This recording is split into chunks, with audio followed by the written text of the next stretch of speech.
Harish Janata ji, Shri Ajay Solanki ji, bank के chairman Shri Devendra Shyam ji, Shri Mukesh ji, अध्यक्ष Jogindra central cooperative bank Sanjay Chauhan ji, अध्यक्ष हिमाचल प्रदेश राज्य कृषि एवं ग्रामीण विकास बैंक श्री आर.एस. समर जी, क्षेत्रीय प्रबंधक RBI Shri S.K. Mishra ji, NABARD mister Vikesh Kanwar जो हमारे एग्रीकल्चर सेक्रेटरी है, सभी मिस्टर गोकुल पटेल जो हमारे IT के कैबिनेट और इनोवेशन के कैबिनेट मिनिस्टर्स हैं, सभी संबंधित अधिकारी वर्ग मंच पर बैठे हैं, निदेशक मंडल और हिमाचल प्रदेश कोऑपरेटिव बैंक के सभी कर्मचारी एवं अधिकारी वर्ग। आज के दिन 6 महीने पहले हमारी सरकार ने ऐतिहासिक रिज मैदान में शपथ ग्रहण की।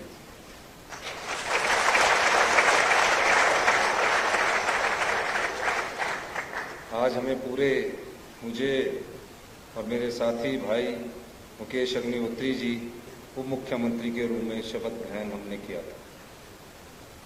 शपथ ग्रहण करने के बाद आज मैं ये कह सकता हूं कि हमने जो सोचा है हम उस दिशा में आगे बढ़ रहे हैं। हमने वादा किया था कि जब भी हमारी पहली कैबिनेट होगी हम अपने सरकारी कर्मचारी, अधिकारी और जिन्होंने भी प्रदेश की विकास की गाथा लिखी है, अपने जीवन के 30 या 35 वर्ष चाहे वो सरकारी विभाग में दिए हैं, चाहे बैंक में दिए हैं, चाहे कॉरपोरेशंस में दिए हैं, उनके लिए हम बुढ़ापे में एक सुरक्षा व्यवस्था लेकर आएंगे, वो थी OPS। और हमने अपनी पहले ही कैबिनेट में इसको लागू किया। हमारी इच्छा शक्ति थी कि हम इसको लागू करें।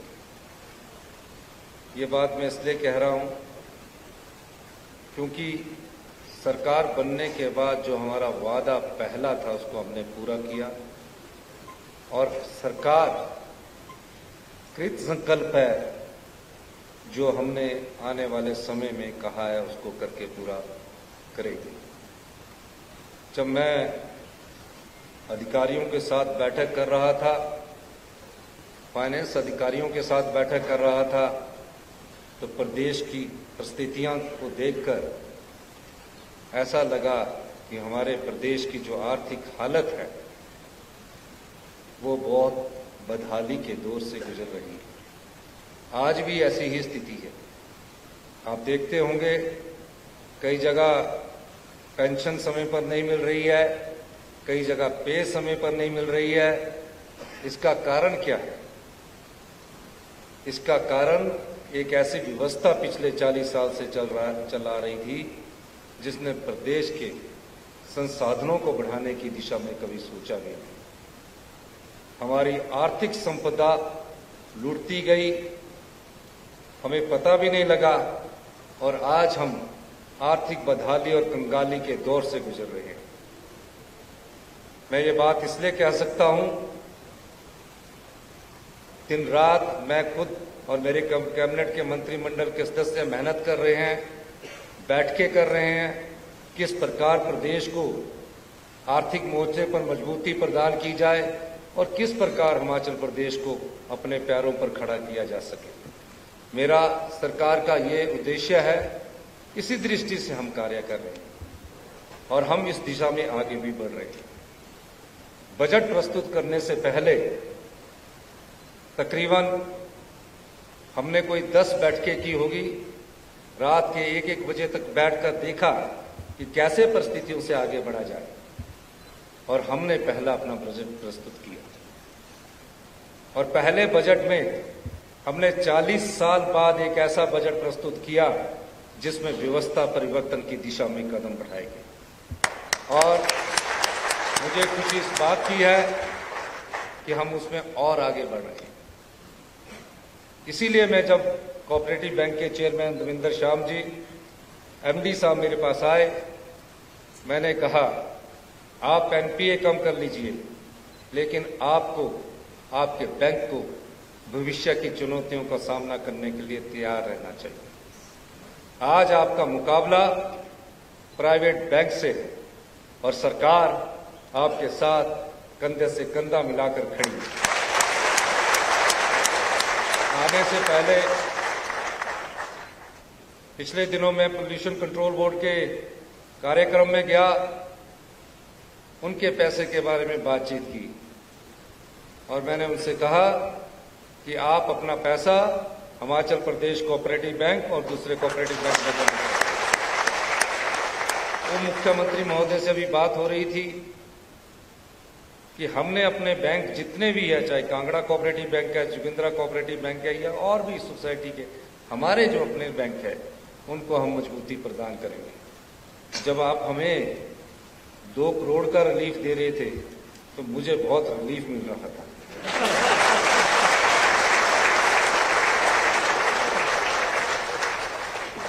क्योंकि इससे पहले भी पोल्यूशन कंट्रोल बोर्ड ने हमें रिलीफ दिया। मुख्यमंत्री रिलीफ कोष में हम बजट का पैसा कम करना चाहते हैं और जो आपके द्वारा दान किया हुआ पैसा है वो आम जनता, गरीब जनता के बीच बांटा जाता है।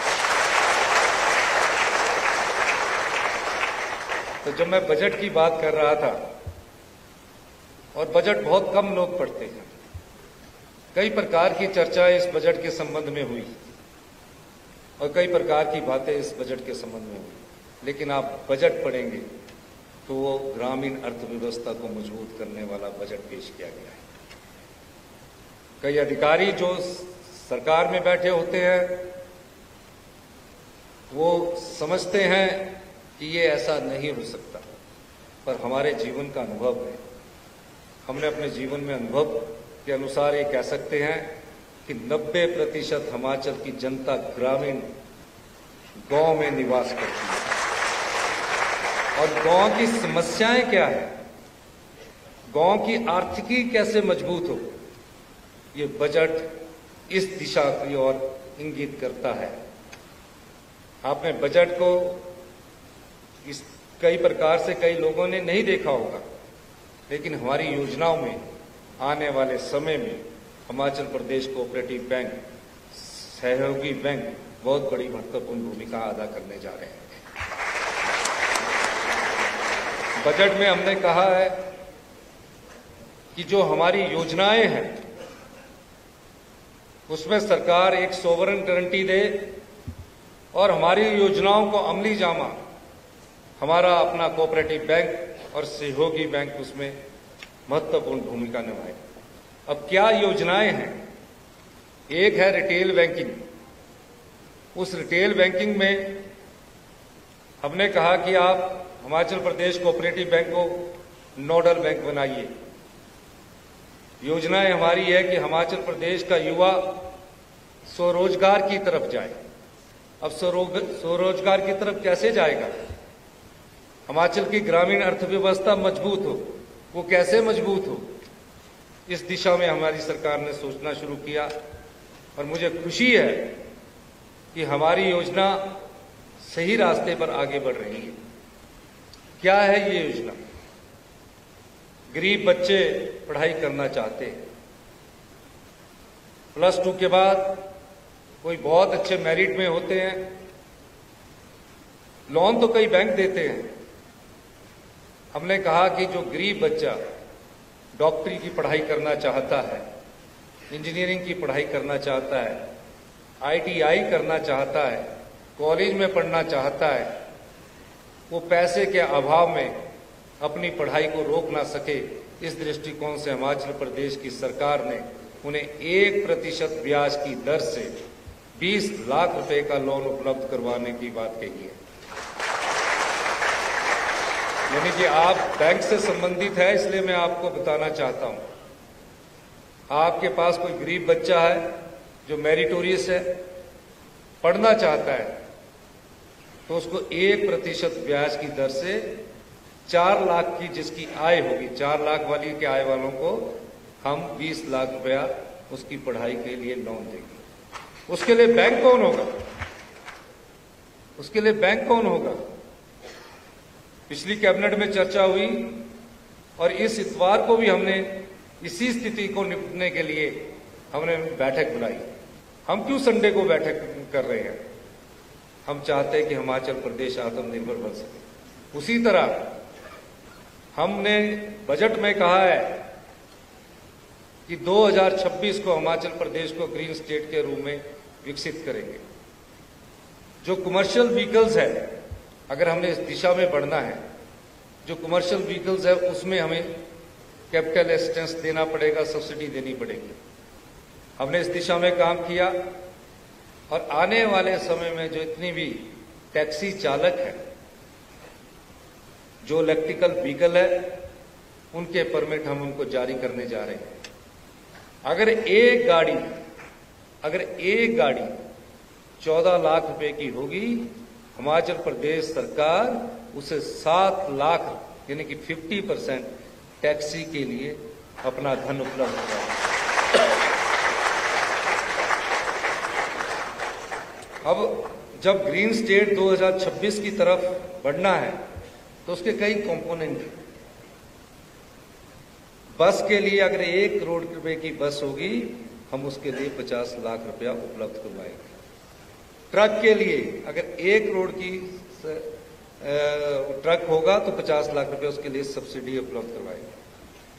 और बैंक कौन होगा? बैंक कौन सा होगा? आपका सहयोगी बैंक, कोऑपरेटिव बैंक पूरे हिमाचल प्रदेश में। और बैंक का पैसा भी ना डूबे, उसके लिए सॉवरेन गारंटी हिमाचल प्रदेश सरकार देगी। फिर हिमाचल प्रदेश में युवाओं को स्वरोजगार की तरफ कैसे और बढ़ना है?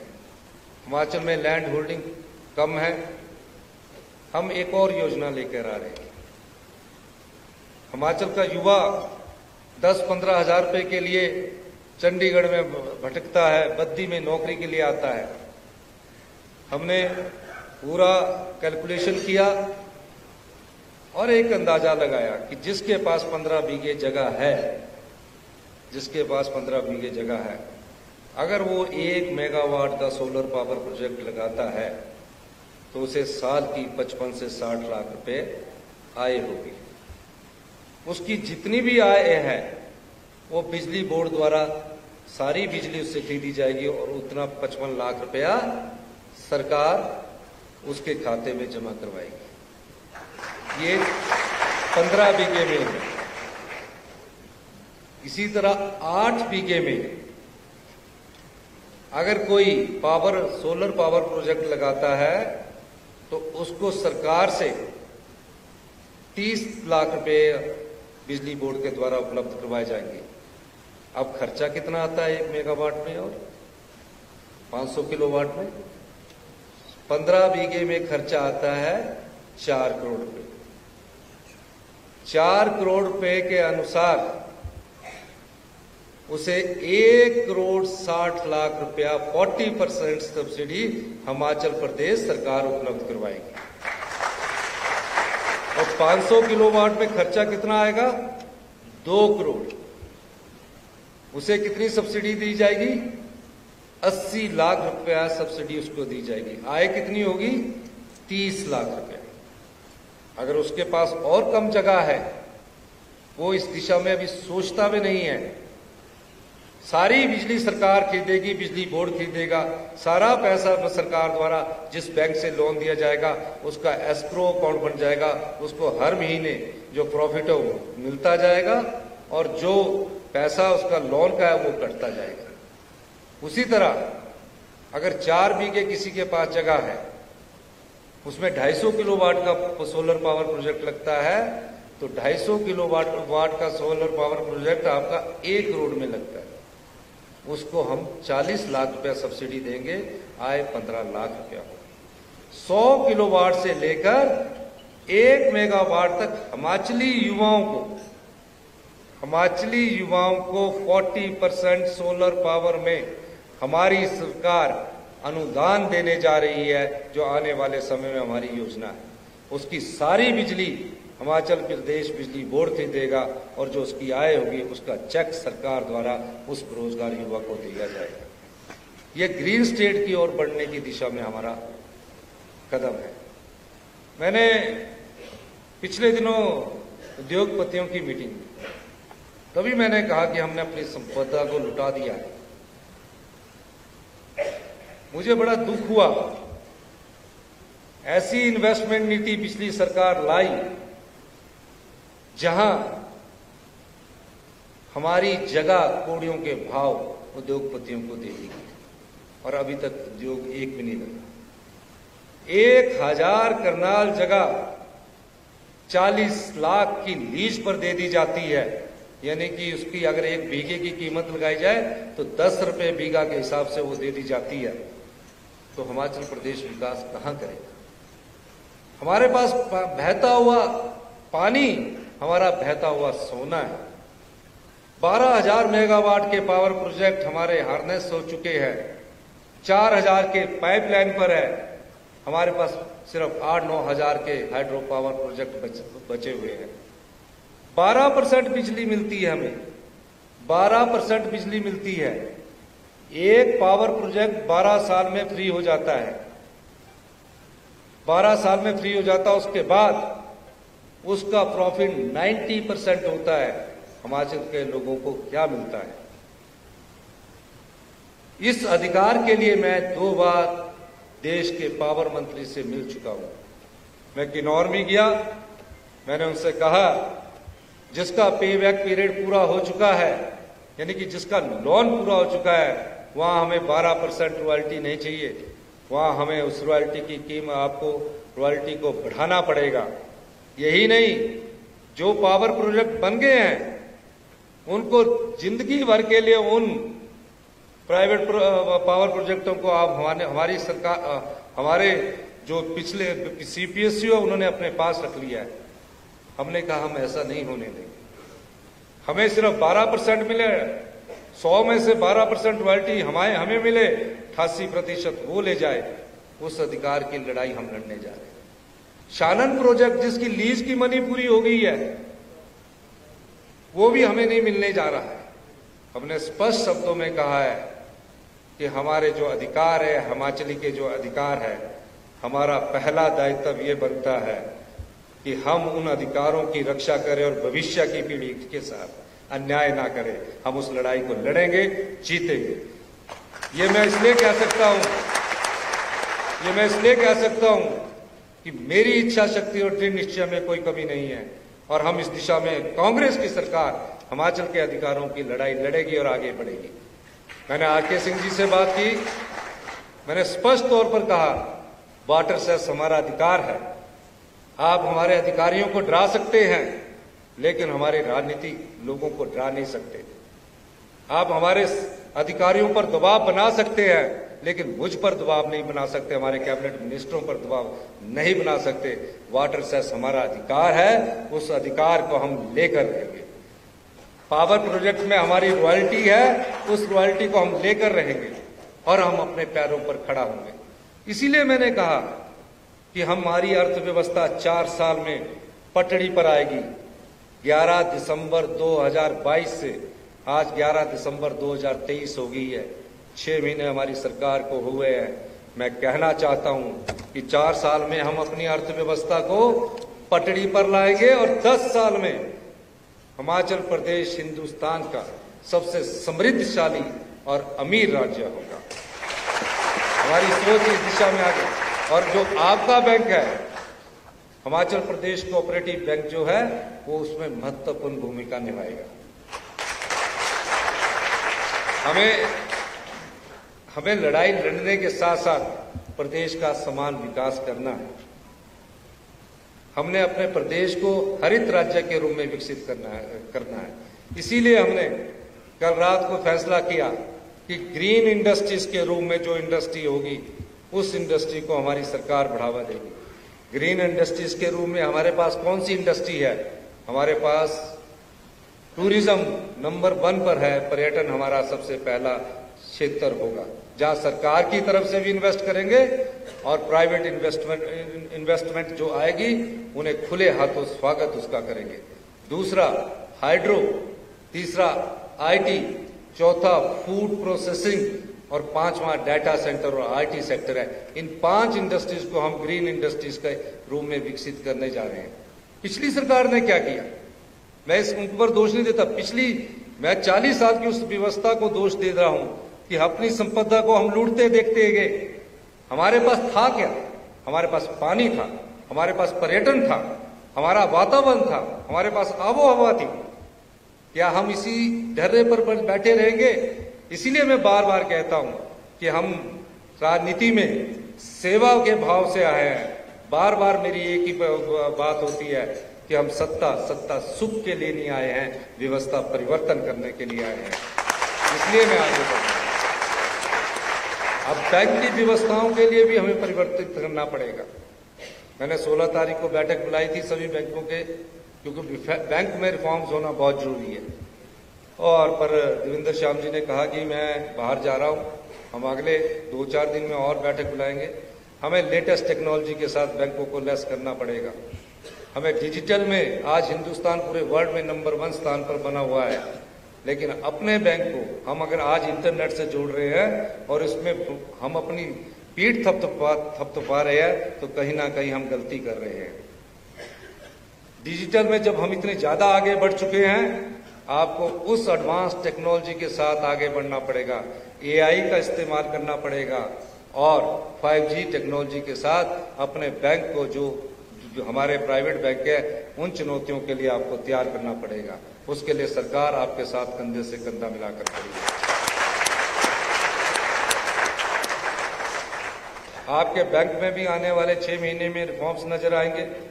आपके मेरी चेयरमैन साहब से और एमडी साहब से चर्चा हुई है, हम उसमें रिफॉर्म्स में जा रहे हैं। और हमने बैंक से ये कहा कि आप हमारा बैंक है, आपका जो रेपो रेट है उससे 0.5 पर हमें आगे बढ़कर आप दीजिए, लोन दीजिए, और रिटेल बैंकिंग से आप जो चल रहा है उससे अपना प्रॉफिट कमाइए, इससे एनपीए कम करिए। लेकिन उस दिशा में हमको बड़ी खुशी है कि मुझे आज बताया कि हमने 500 करोड़ रुपया अपनी पावर कारपोरेशन को हिमाचल प्रदेश कोऑपरेटिव बैंक से एक निश्चित इंटरेस्ट पर हमने इनसे लिया। अब हमारे पास पावर कारपोरेशन को हम क्यों स्ट्रेंथन करना चाह रहे हैं, इसलिए मैंने इनसे कहा कि आप एचआरटीसी को भी और लोन दीजिए, क्योंकि उसकी गारंटी आपको वापस होने की है। ये कोई प्राइवेट नहीं है, सरकार ने ही लिया है।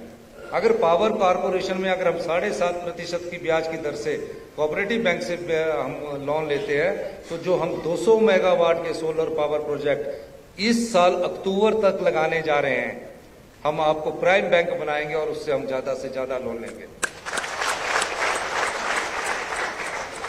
ये इसलिए है कि अर्थव्यवस्था को कैसे पैरों पर खड़ा करना है।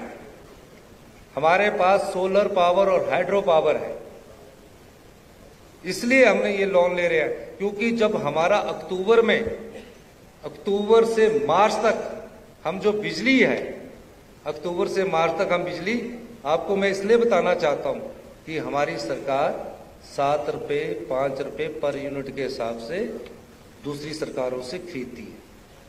हम हिमाचल हाइड्रो में सरप्लस कहलाते हैं, लेकिन कब के लिए कहलाते हैं? जब पीक सीजन होता है। और जब अक्टूबर से मार्च आता है, 5600 करोड़ रुपए की बिजली हिमाचल बिजली बोर्ड हिमाचल की जनता के लिए खरीदता है।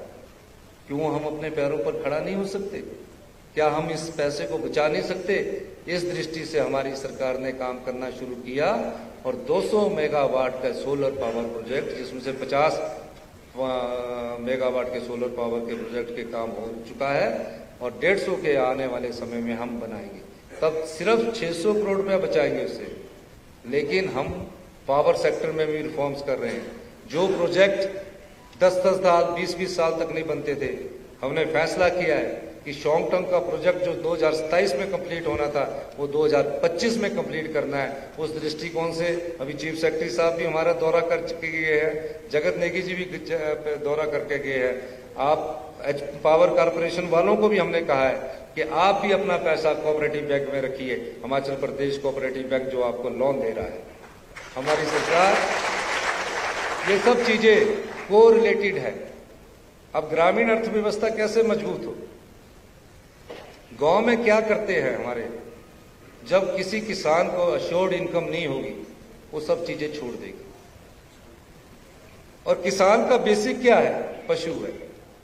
हमने कहा कि आने वाले समय में डेयरी बेस्ड इंडस्ट्रीज को बढ़ावा दिया जाएगा और गांव में जिसने गाय पाली है या भैंस पाली है उसको अश्योर्ड इनकम को कैसे बढ़ाया जाए, इस दृष्टिकोण से हमारी सरकार कार्य कर रही है। आने वाले 2-3 वर्षों में एक नीति लेकर आ रहे हैं हम कि गाय का दूध आने वाले सालों में जो भी गांव में, क्योंकि 90% लोग हम गांव से संबंधित है, गांव में आते जाते रहते हैं, गाय का दूध हमने कहा है 10 किलो प्रत्येक परिवार से 80 रुपए किलो के हिसाब से आने वाले समय में जब हमारा इंफ्रास्ट्रक्चर मजबूत हो जाएगा, गाय का दूध 80 किलो रुपए के हिसाब से खरीदा जाएगा। एक परिवार से 10 किलो खरीदा जाएगा। भैंस का दूध 100 रुपए किलो खरीदा जाएगा। इस बात में बड़ी विडंबना सी लगती है, विचित्र सी लगती है, लेकिन ये सच्चाई है कि जिस दिन हमारा इंफ्रास्ट्रक्चर मजबूत हो जाएगा, गांव के परिवार को जिसने गाय पाली होगी उसे एक महीने में 24,000 रुपए की इनकम और 800 रुपए की इनकम प्रतिदिन होगी। ये हमारी सरकार की ग्रामीण अर्थव्यवस्था को मजबूत करने के लिए अर्थ नीति है, ताकि वो परिवार अपने गांव में रहकर एग्रीकल्चर भी करे और पशु भी पाले। हमारी सरकार आने वाले 2 सालों में उस नीति पर भी कार्य कर रही है। आप विश्वास कीजिए, पर्यटन की दृष्टि से हम बहुत आगे बढ़ रहे हैं। हेलीपोर्ट सब डिस्ट्रिक्ट हेडक्वार्टर्स में जोड़े जा रहे हैं। हमें उसके लिए भी आपसे धन चाहिए होगा। हेलीपोर्ट से आप शिमला से कांगड़ा 50 मिनट में पहुंच जाओगे, कुल्लू आप 1 घंटे में पहुंच जाओगे। कोई भी डिस्ट्रिक्ट आपकी जो दूरी है उससे 1 घंटे के नजदीक 1 घंटे में पूरा कर ली जाएगी। हमारी सरकार इस दृष्टिकोण से भी कार्य कर रही है। अभी आने वाले समय में हम शिमला में भी एयरपोर्ट की संभावनाएं तलाश रहे हैं। धर्मशाला के गग्गल के एयरपोर्ट को हम बड़ा करना चाहते हैं और कांगड़ा को हम टूरिज्म कैपिटल के रूप में विकसित कर रहे हैं, क्योंकि जहां पानी होता है टूरिज्म वहां बहुत ज्यादा विकसित होता है। शिमला में हम हाई एंड होटल्स के लिए जगह देख रहे हैं। शिमला की ट्रैफिक कंजेशन को हम कम करने जा रहे हैं। ये सब चीजें हमारी सरकार आने वाले समय में आपको 1-1.5 साल में धरातल में नजर आएगी। एक और मैं बात अंत में कहना चाहूंगा, कोऑपरेटिव बैंक के साथ हमारे साथ नबार्ड के जीएम साहब भी बैठे हैं। इनसे भी एक रात 1 बजे तक चर्चा हुई और मैं इनका भी धन्यवाद करना चाहता हूं कि आपने हमारे जो ग्रीन स्टेट के सपने के है उसको पूरा करने के लिए 300 जो इलेक्ट्रिकल बसेस है उनको देने का आपने वादा किया है और रेट ऑफ इंटरेस्ट भी आपने मुझे बहुत कम बताया है।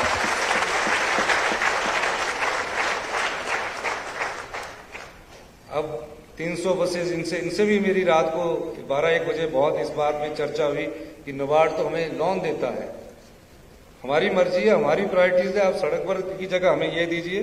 और मैं धन्यवाद करना चाहूंगा कि आज इन्होंने बताया कि जो आपकी प्रपोजल थी उसको नबार्ड ने स्वीकार कर लिया।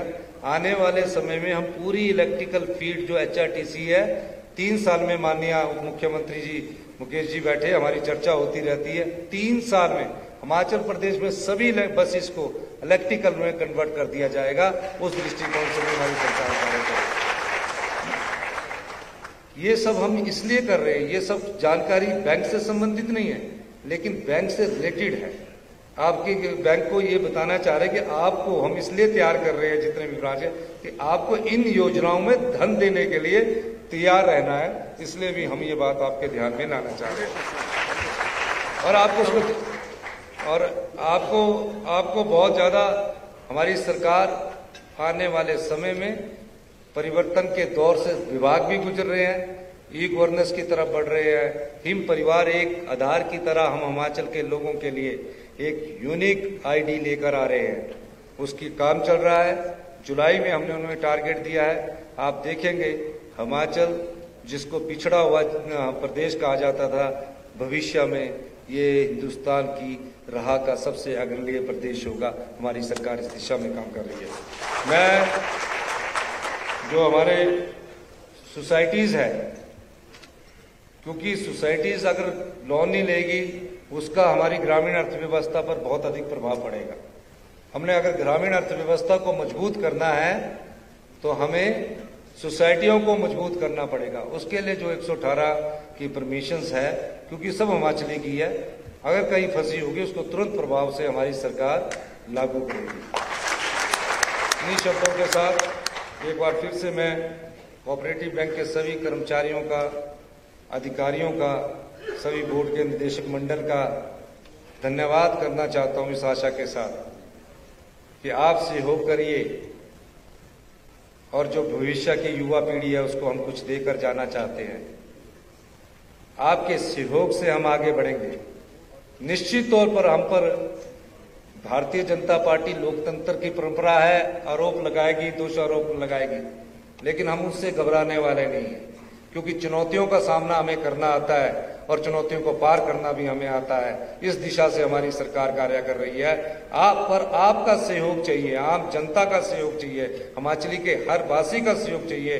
2 साल के भीतर परिवर्तन आपके सामने नजर आएगा और 4 साल में हिमाचल प्रदेश की अर्थव्यवस्था पटड़ी पर होगी और 10 साल में हम हिंदुस्तान का सबसे अमीर राज्य होगा। इस वादे के साथ मैं आज आपको यह ज्ञापन देना चाहता हूँ।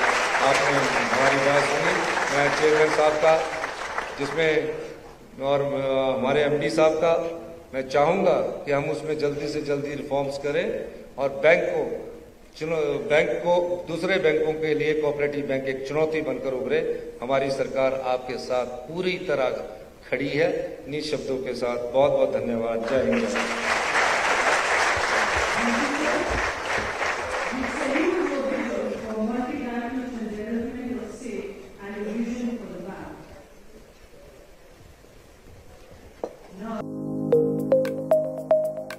प्रभ दयाल गजाधारी ज्वेलर्स, जो है पिछले 75 सालों से आप सभी का भरोसा, आपकी खुशियों के साथ। आशा पूर्णी मंदिर, पठानकोट से मनचंदा टावर, ढलोजी रोड। प्रभ दयाल गजाधारी ज्वेलर्स, जो है पिछले 75 सालों से आप सभी का भरोसा, आपकी खुशियों के साथ। आशा पूर्णी मंदिर, पठानकोट से मनचंदा टावर, डलहौजी रोड। प्रभ दयाल गजाधारी ज्वेलर्स, जो है पिछले 75 सालों से आप सभी का भरोसा, आपकी खुशियों के साथ। आशा पूर्णी मंदिर, पठानकोट से मनचंदा टावर, ढलोजी रोड।